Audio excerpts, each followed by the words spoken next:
ابراهيم ازيك عامل ايه؟ خير يا خالد، في ايه؟ الحمد لله على السلامه. ايه ده انت فتحت الشنطه؟ فتحت الشنطه، لسه واصل وفتحت الشنطه عادي. أي. في حاجه ولا ايه؟ لا مفيش ابدا. انا جيت اقول لك عشان اصلي انا دخلت الاوضه عندي فبالصدفه بفتح الشباك لقيت يا ابراهيم منظر خلاب بديع، حاجه من ورا العقل. فقلت اجي اقول لك عشان تشوفها وانا واقف مستنيك هنا. يلا. خلاب وبديع. انا لسه فاتح من شويه قدامنا عماره. بجد؟ انت عشان اوضتك جنيبي. اوضتي ايه؟ اوضتك جنيبي، لكن انا اوضتي على المنظر على طول. شوف يا ابراهيم، دلوقتي بيحصل حدث بيحصل مره واحده بس في السنه.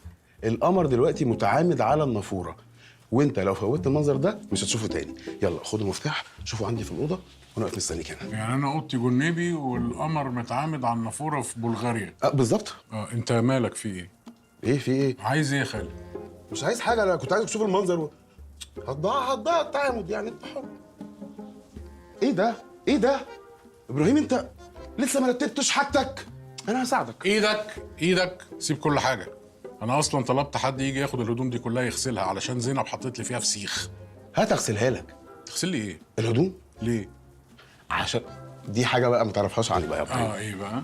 انا بني ادم عاشق للغسيل. شوف انا بغسل هدوم البيت كله، فانا بغسل الغريب مش بغسل لك انت يا اخويا.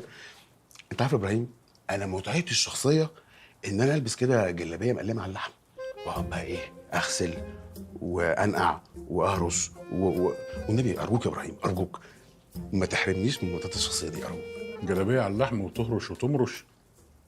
خالد، انت ست موليس بتعمل لك حاجه بتكهربك مثلا؟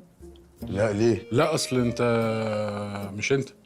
ايه ليه مش انا؟ انت متاكد؟ انا عادي كويس. انا كل ده عشان عايز اساعدك يا ابراهيم. الواحد يعمل الخير ويتقابل كده.